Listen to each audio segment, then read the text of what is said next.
Hey guys, Growing Barham in the Game is here, back with you with another Reddit video. This time it's going to be entitled Parents. Now on with the story.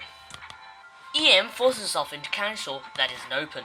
So I got a call back yesterday from a candy store that I applied to a few months ago. My now boss wanted me to come in today for orientation, paperwork and a tour. Keep in mind this candy store is a new location and doesn't open until Thursday. Also, I'm in the US, so masks are still required in public spaces and businesses. In addition, where I live, customers aren't allowed to touch any unpackaged food, so things like those buffet things in ShopRite aren't allowed to be opened yet. EM, a less powerful demon. EK, demon spawned. WF, cool new work friend. B, boss, who is a devout Christian. So I was back at the store filling out paperwork, and work friend and boss were talking about something in the office. Boss had asked me that if anyone came into the store, just let them know that we weren't open yet until Thursday. So I started filling out my forms, and occasionally people would walk in, and I would politely let them know we weren't open until Thursday, and they would leave. Enter EM and EK. EK was your typical entitled 8-year-old, but EM did not look like a Karen. Now, just as a point that will be relevant later on, neither of them were wearing a mask. I walked up to them, staying 6 feet away and having my mask on. Hey Mom, I'm sorry but we aren't open yet. It's almost the end of the day. Yeah, but... Ooh, can I get some of those? Mom, can I? Sure, just ask this nice young man.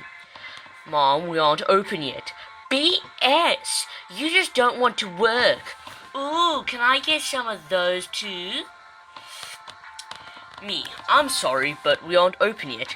We'll be open on... What was that? I can hear you. I'm sorry, but we aren't open yet. We will... Sorry, still couldn't hear you. Would you mind taking off your mask? Sorry, I am legally not allowed to. Speaking of... Would you and your son mind putting on a mask? Fine, to herself. No other business has forced us to.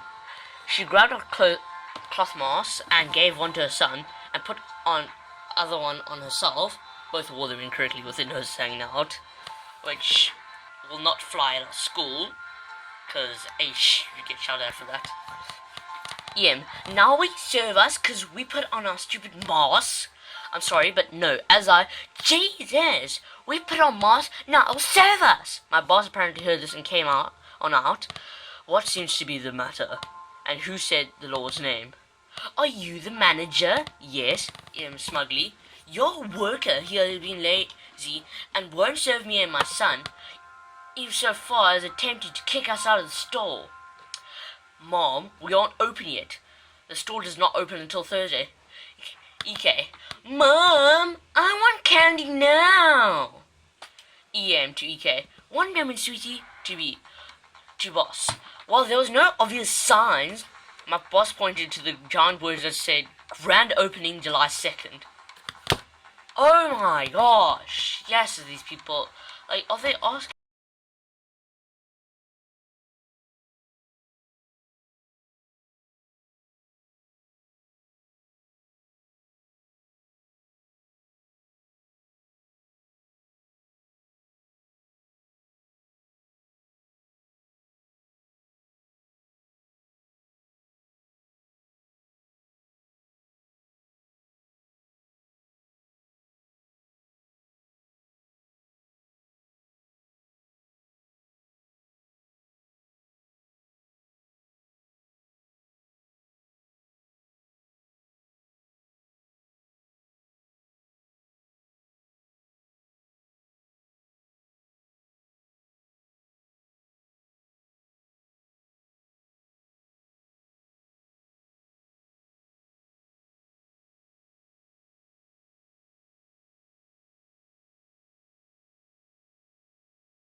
more than you," she growled, followed by something along the lines of, "You're too young for such stuff anyways.